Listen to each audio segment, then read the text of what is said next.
Vos artères sont peut-être en train de se boucher en ce moment même, pendant que vous regardez cette vidéo. Et le pire, c'est que vous ne le sentez probablement pas, pas encore.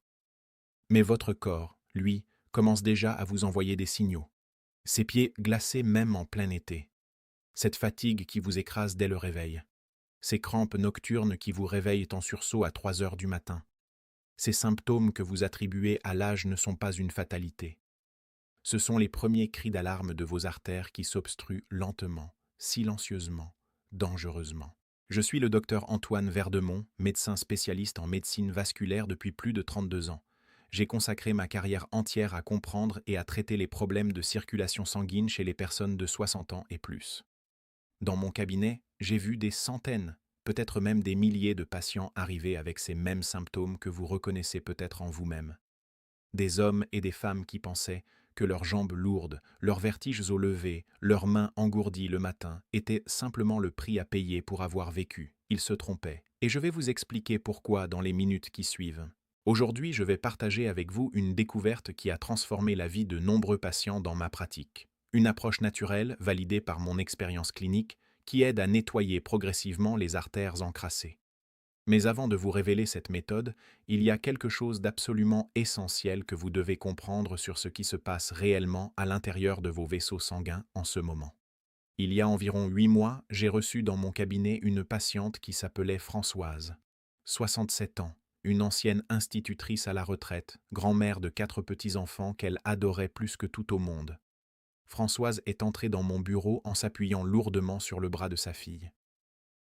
Elle marchait lentement, prudemment, comme si chaque pas était un effort calculé. Son visage était pâle, ses lèvres légèrement bleutées.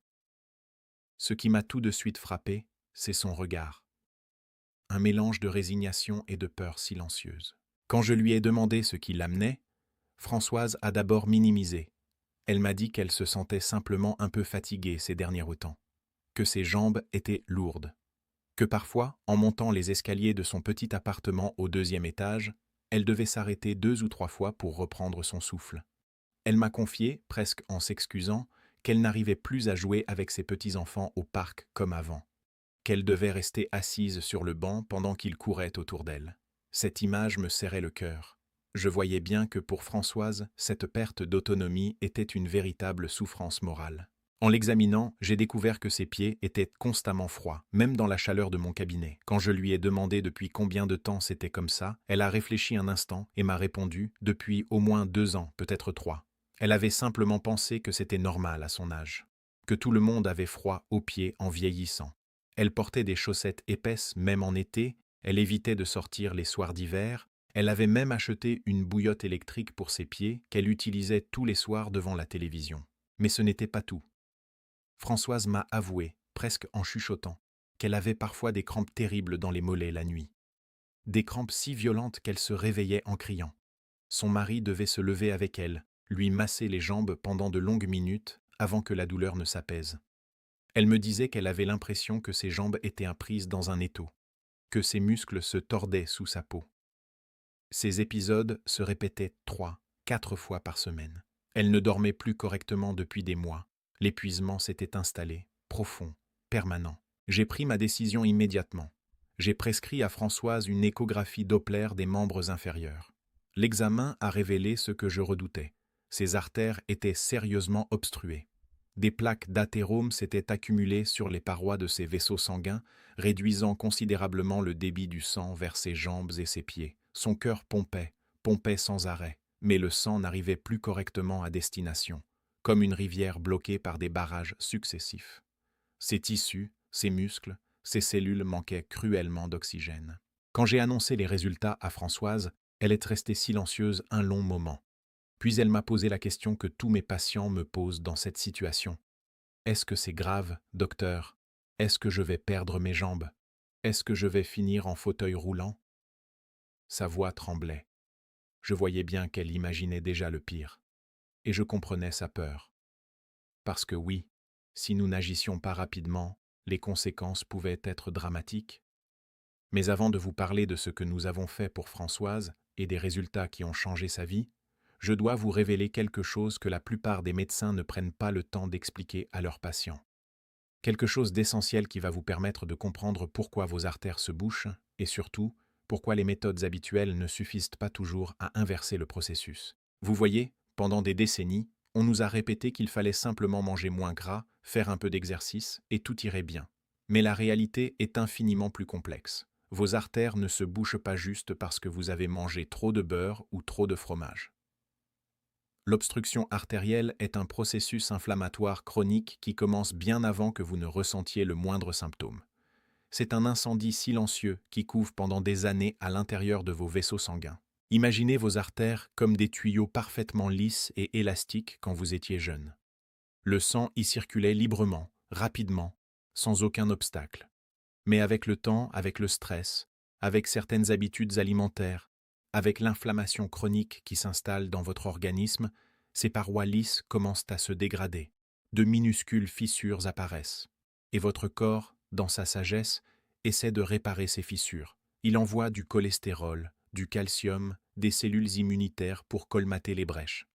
Mais le problème, c'est que ces réparations s'accumulent, s'accumulent. Elles forment des plaques qui rétrécissent progressivement le passage du sang. Et c'est là que se trouve la première erreur monumentale que font presque tous mes patients avant de venir me consulter. Une erreur tellement répandue que je l'ai vue chez plus de 80% des personnes que je reçois. Cette erreur, c'est de croire qu'en prenant simplement les médicaments prescrits par leur médecin, ils peuvent continuer à vivre exactement comme avant. Ils avalent leurs comprimés le matin avec leur café et ils pensent que c'est suffisant. Que le médicament va tout régler pendant qu'ils continuent à manger les mêmes aliments, à avoir les mêmes habitudes, à vivre exactement de la même manière. Laissez-moi vous raconter l'histoire de Bernard. 64 ans, ancien chef d'entreprise. Bernard était sous statine depuis 7 ans quand il est venu me voir. Il prenait religieusement son traitement tous les matins. Il faisait contrôler son cholestérol tous les 6 mois. Les chiffres étaient corrects sur le papier. Mais Bernard continuait à avoir des douleurs dans les jambes quand il marchait. Il ne pouvait plus faire ses 100 mètres sans devoir s'arrêter. Sa qualité de vie se dégradait mois après mois. Quand j'ai creusé un peu plus profondément dans ses habitudes quotidiennes, j'ai découvert quelque chose de révélateur. Bernard prenait son médicament, oui, mais il continuait à manger tous les soirs devant la télévision des plats industriels réchauffés au micro-ondes, des lasagnes surgelées, des pizzas toutes prêtes, des plats cuisinés bourrés de sel, de sucre caché, d'additifs pro-inflammatoires. Il buvait 3 cafés par jour avec 2 sucres dans chacun. Il grignotait des biscuits l'après-midi. Il ne buvait pratiquement jamais d'eau, seulement du café et des sodas light. Et surtout, il était convaincu que puisqu'il prenait son traitement, il pouvait se permettre ces écarts. Ce que Bernard ne comprenait pas, c'est que les médicaments pour le cholestérol ne nettoient pas les artères déjà encrassées. Ils ralentissent le processus, oui. Ils diminuent la formation de nouvelles plaques, c'est vrai. Mais ils ne dissolvent pas les obstructions existantes. C'est comme si vous aviez un tuyau bouché sous votre évier et que vous décidiez simplement de verser moins d'eau dedans. Le tuyau reste bouché. L'eau coule juste un peu moins vite. Le problème de fond n'est pas résolu. Et puis il y a la deuxième erreur, encore plus pernicieuse que la première. Une erreur que j'ai vue détruire la santé de dizaines et de dizaines de patients au fil des années. Cette erreur, c'est de rester assis, de penser que parce qu'on a mal aux jambes, parce qu'on se sent fatigué, il faut se reposer le plus possible. C'est exactement le contraire de ce qu'il faut faire. Mais je comprends pourquoi tant de gens tombent dans ce piège. Quand vos jambes vous font mal, quand chaque pas devient un effort, votre premier réflexe est de vous asseoir, de vous allonger, de rester immobile pour éviter la douleur. C'est naturel, c'est humain, mais c'est catastrophique pour votre circulation. Parce que, quand vous restez assis pendant des heures, le sang stagne dans vos jambes. Il ne remonte plus correctement vers votre cœur. La pression augmente dans vos veines. Vos artères déjà rétrécies doivent travailler encore plus dur pour faire circuler ce sang épaissi par l'immobilité. Je pense à Colette, 69 ans. Elle vivait seule dans un petit pavillon après le décès de son mari. Colette avait tellement peur de tomber, tellement peur d'avoir mal, qu'elle avait organisé toute sa vie pour bouger le moins possible. Elle passait ses journées assise dans son fauteuil près de la fenêtre. Elle regardait la télévision, elle faisait des mots croisés, elle tricotait. Elle ne sortait plus que pour les courses essentielles, 1 fois par semaine, accompagnée par sa voisine. Elle avait même installé son lit au rez-de-chaussée pour éviter de monter l'escalier. En l'examinant, j'ai découvert que ses mollets avaient fondu. Ses muscles s'étaient atrophiés faute d'utilisation. Sa peau était fine comme du papier, presque translucide. Quand je lui ai demandé de faire quelques pas dans le couloir de mon cabinet, j'ai vu qu'elle vacillait dangereusement. Son équilibre était compromis. Elle était devenue prisonnière de son propre corps. Et le pire, c'est que cette immobilité avait créé un cercle vicieux terrible. Moins elle bougeait, plus ses artères se bouchaient. Plus ses artères se bouchaient, plus elle avait peur de bouger. Elle était coincée dans une spirale descendante qui la menait tout droit vers la dépendance totale. Mais attendez, parce que je dois vous parler d'une troisième erreur. Une erreur tellement sournoise que même certains médecins ne la connaissent pas. Cette erreur concerne ce que vous buvez, ou plutôt ce que vous ne buvez pas. La déshydratation chronique est l'un des facteurs les plus sous-estimés de l'obstruction artérielle. Et je vois cette erreur tous les jours dans mon cabinet. Vous me direz peut-être que vous buvez suffisamment, que vous prenez votre café le matin, votre thé l'après-midi, peut-être un verre de vin au dîner. Mais voilà le problème. Votre corps a besoin d'eau pure. Pas de café, pas de thé, pas de jus de fruits, pas de soda. De l'eau. Parce que quand vous ne buvez pas assez d'eau, votre sang s'épaissit. Il devient plus visqueux, plus difficile à faire circuler dans vos artères déjà rétrécies. C'est comme essayer de faire passer du miel épais dans une paille fine. Le cœur doit pomper 2 fois plus fort pour obtenir le même résultat. Henri était un de ces patients qui ne buvait jamais d'eau. 71 ans, ancien plombier. Il me disait qu'il n'aimait pas le goût de l'eau, qu'elle était fade, ennuyeuse. Il buvait 4 à 5 cafés par jour, du matin jusqu'au soir. Il pensait que ça suffisait à hydrater son organisme. Mais le café est un diurétique. Il fait uriner.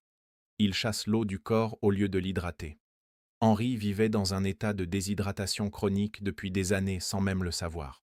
Ses analyses sanguines montraient un taux d'hématocrite élevé, signe que son sang était trop concentré. Ses reins travaillaient en sur-régime pour essayer de filtrer ce sang épaissi. Sa tension artérielle était constamment élevée parce que son cœur devait forcer pour propulser ce sang visqueux dans ses artères obstruées. Et tout ça, simplement parce qu'il refusait de boire de l'eau. Quand je lui ai expliqué le lien entre sa déshydratation et ses symptômes, Henri est resté stupéfait. Personne ne lui avait jamais expliqué ça auparavant.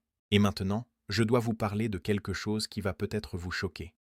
Quelque chose que l'industrie alimentaire ne veut surtout pas que vous sachiez. La quatrième erreur que font mes patients, et celle-ci est probablement la plus dangereuse de toutes. Cette erreur concerne les huiles végétales que vous utilisez tous les jours dans votre cuisine. Ces huiles que l'on vous a dit pendant des années être bonnes pour votre cœur. Ces huiles de tournesol, de maïs, de soja, que l'on retrouve dans pratiquement tous les produits transformés. Pendant des décennies, on nous a martelé qu'il fallait remplacer le beurre et les graisses animales par ces huiles végétales polyinsaturées. On nous a dit qu'elles allaient protéger nos artères, diminuer notre cholestérol, nous garder en bonne santé. Mais voici ce que l'on ne vous a pas dit. Ces huiles, quand elles sont chauffées, quand elles sont raffinées industriellement, quand elles sont exposées à la lumière et à l'air, elles s'oxydent, elles deviennent rances. Et ces huiles oxydées sont extrêmement inflammatoires pour vos artères. Imaginez que vous versiez de l'huile rouillée dans le moteur de votre voiture. Que se passerait-il ? Le moteur se grippe, il s'encrasse, il finit par tomber en panne. C'est exactement ce qui se passe dans vos artères quand vous consommez quotidiennement ces huiles végétales oxydées. Elles accélèrent le processus inflammatoire. Elles favorisent la formation de plaques d'athérome. Elles transforment votre cholestérol en une substance collante et dangereuse qui vient se déposer sur les parois de vos vaisseaux sanguins. Simone cuisinait tous ses repas avec de l'huile de tournesol. Elle faisait frire ses légumes, elle faisait revenir sa viande. Elle assaisonnait ses salades avec cette même huile qu'elle croyait bénéfique. 66 ans, ancienne couturière. Elle pensait bien faire. Elle pensait protéger sa santé. Mais en réalité, chaque repas qu'elle préparait avec cette huile contribuait à boucher un peu plus ses artères. Quand je lui ai expliqué ce mécanisme, quand je lui ai montré les études scientifiques qui démontrent le lien entre ces huiles oxydées et l'inflammation artérielle, Simone a pleuré dans mon cabinet. Elle se sentait trahie par tout ce qu'on lui avait dit pendant des années. Est-ce que vous aussi vous utilisez ces huiles dans votre cuisine ? Est-ce que vous aussi vous croyez qu'elles sont bonnes pour votre cœur ? Je vais vous donner dans quelques instants des alternatives concrètes, des solutions simples que vous pouvez mettre en place dès aujourd'hui. Mais avant, il y a encore une dernière erreur dont je dois absolument vous parler. Une erreur qui concerne le moment où vous mangez, et pas seulement ce que vous mangez. La cinquième erreur, celle dont personne ne parle jamais, c'est de manger tard le soir. Je sais ce que vous allez me dire, que vous avez toujours dîné à 20 heures ou 21 heures, que c'est votre rythme de vie, que vous n'avez pas le choix. Mais laissez-moi vous expliquer ce qui se passe dans votre corps quand vous mangez un repas copieux tard le soir et que vous allez vous coucher 2 heures après. Votre système digestif se met en marche au moment où votre corps devrait se préparer au repos. Tout votre sang afflue vers votre estomac, votre intestin, votre foie pour digérer ce repas. Pendant ce temps, vos jambes, vos pieds, vos extrémités ne reçoivent presque plus de sang. Et si vous vous allongez pour dormir alors que votre digestion n'est pas terminée, la circulation ralentit encore davantage. Le sang stagne, les toxines s'accumulent, l'inflammation augmente. Nuit après nuit, ce processus contribue silencieusement à l'obstruction de vos artères. Robert mangeait tous les soirs à 22 heures, 68 ans, ancien comptable. Il rentrait tard de ses activités associatives, il se préparait un bon repas et il s'installait devant la télévision pour manger tranquillement avant d'aller se coucher vers minuit. Il se réveillait systématiquement vers 4 heures du matin avec des reflux acides, des crampes dans les mollets, une sensation d'oppression dans la poitrine. Il pensait que c'était son estomac. Mais c'était sa circulation qui criait au secours. Maintenant, je sens que vous vous demandez « Alors, docteur Verdemont, qu'est-ce que je peux faire? Comment est-ce que je peux nettoyer mes artères? Comment est-ce que je peux inverser ce processus avant qu'il ne soit trop tard ?» C'est exactement ce que je vais vous révéler maintenant. Et ce que je vais partager avec vous, ce n'est pas une pilule miracle, ce n'est pas une promesse fantaisiste. C'est une méthode naturelle que j'ai développée au fil de mes 32 années de pratique et qui a aidé des centaines de mes patients à retrouver une circulation saine. La première chose que je recommande à tous mes patients, c'est de commencer leur journée avec un verre d'eau tiède additionné du jus d'un demi-citron frais. Pas du citron en bouteille, du citron frais que vous pressez vous-même. Vous buvez ce mélange à jeun 30 minutes avant votre petit déjeuner. Le citron est extraordinairement riche en vitamine C et en antioxydants qui aident à protéger la paroi de vos artères. L'eau tiède facilite la digestion et prépare votre système circulatoire à fonctionner de manière optimale pour toute la journée. C'est un geste simple qui ne coûte presque rien et qui peut faire une différence monumentale. La deuxième action concrète, c'est d'intégrer l'ail cru dans votre alimentation quotidienne. 1 à 2 gousses d'ail frais par jour. Vous pouvez les écraser et les laisser reposer 10 minutes avant de les consommer pour activer leur composé bénéfique. L'ail contient de l'allicine, une substance naturelle qui aide à fluidifier le sang, à réduire l'inflammation artérielle et à dissoudre progressivement les plaques existantes. Si l'odeur vous dérange, vous pouvez mélanger l'ail écrasé avec un peu d'huile d'olive dans vos salades ou vos légumes cuits. La troisième recommandation, et celle-ci est absolument fondamentale, c'est de marcher tous les jours. Pas besoin de courir un marathon, pas besoin de vous inscrire dans une salle de sport. Simplement marcher. 20 à 30 minutes par jour, à votre rythme, sans forcer. Sortez après votre déjeuner, faites le tour de votre quartier, allez acheter votre pain à pied plutôt qu'en voiture. Cette marche régulière va relancer la circulation dans vos jambes, renforcer vos mollets qui agissent comme une pompe naturelle pour faire remonter le sang vers votre cœur et stimuler la formation de nouveaux petits vaisseaux sanguins qui vont contourner les obstructions existantes. La quatrième action, c'est de remplacer immédiatement toutes vos huiles végétales raffinées par de l'huile d'olive extra vierge de première pression à froid. Utilisez-la pour vos salades, pour cuire vos légumes à feu doux, pour assaisonner vos plats. L'huile d'olive est riche en acides gras monoinsaturés qui ne s'oxydent pas facilement et qui protègent activement vos artères. Et si vous avez besoin de cuire à haute température, utilisez plutôt de l'huile de coco qui supporte beaucoup mieux la chaleur. La cinquième recommandation concerne vos horaires de repas. Essayez de dîner au moins 3 heures avant d'aller vous coucher. Si vous vous couchez à 23 heures, dînez au plus tard à 20 heures. Mangez léger le soir, des légumes, un peu de poisson ou d'œufs, pas de féculents lourds, pas de viande rouge. Votre corps va pouvoir digérer tranquillement avant le sommeil et votre circulation nocturne sera infiniment meilleure. Et maintenant, attention, ceci est extrêmement important. Ne modifiez jamais vos médicaments sans l'avis de votre médecin. Tout ce que je vous propose ici vient en complément de votre traitement médical, jamais en remplacement. Si vous prenez des anticoagulants, des antihypertenseurs, des statines, continuez à les prendre exactement comme prescrit et parlez à votre médecin avant d'ajouter des suppléments ou de modifier significativement votre alimentation. Maintenant, j'aimerais savoir, laquelle de ces 5 erreurs vous concerne le plus? Est-ce les huiles végétales? Est-ce les repas tardifs? Est-ce le manque d'eau? Écrivez-le dans les commentaires. Dites-moi aussi si vous avez déjà essayé l'eau citronnée le matin ou l'ail cru. Partagez votre expérience. Ces commentaires aident énormément les autres personnes qui nous regardent et qui vivent les mêmes difficultés que vous. Vous vous souvenez de Françoise, cette grand-mère qui ne pouvait plus jouer avec ses petits-enfants? Après 4 semaines de cette méthode naturelle, associée bien sûr à son traitement médical, Françoise a commencé à sentir la différence. Ses pieds étaient moins froids. Ses crampes nocturnes avaient diminué de moitié. Après 8 semaines, elle pouvait monter ses escaliers sans s'arrêter. Après 3 mois, elle était retournée au parc avec ses petits-enfants. Je l'ai revue il y a 2 semaines. Elle rayonnait. Elle m'a dit quelque chose que je n'oublierai jamais. Docteur, vous m'avez redonné ma vie. Votre circulation, c'est votre vie. C'est votre autonomie. C'est votre capacité à profiter de vos proches, à voyager, à faire ce que vous aimez. Ne laissez pas vos artères bouchées vous voler ces moments précieux. Commencez dès demain matin. Un verre d'eau citronnée, une gousse d'ail, une marche de 20 minutes. Ces petits gestes répétés chaque jour peuvent littéralement sauver vos jambes et prolonger votre vie active de nombreuses années. Et si cette vidéo vous a aidé, si vous pensez qu'elle peut aider quelqu'un dans votre entourage, partagez-la. Envoyez-la à un ami, à un membre de votre famille qui souffre de problèmes de circulation.